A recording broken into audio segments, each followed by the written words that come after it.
Çıladı bir gelip bugün köz gözünü çıladı. Bir gelip bir de Camile'nin zat koyuyordu.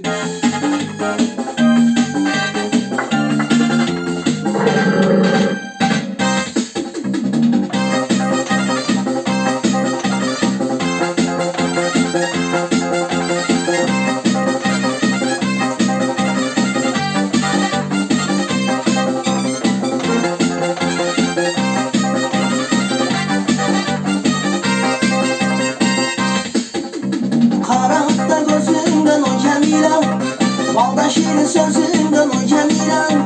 Gündüz sağa gelimin o Cemile oy, sen kara bayık dönsün ay Cemile. Cemile, Cemile, Cemile, o Cemile, Cemile, Cemile, Cemile, o Cemile.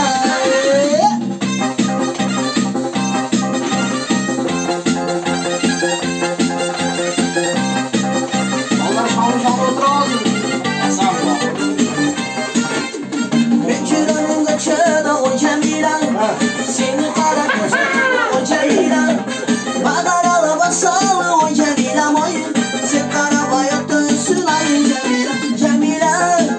Cemile, Cemile, Cemile, o Cemile, Cemile, Cemile, Cemile, o Cemile.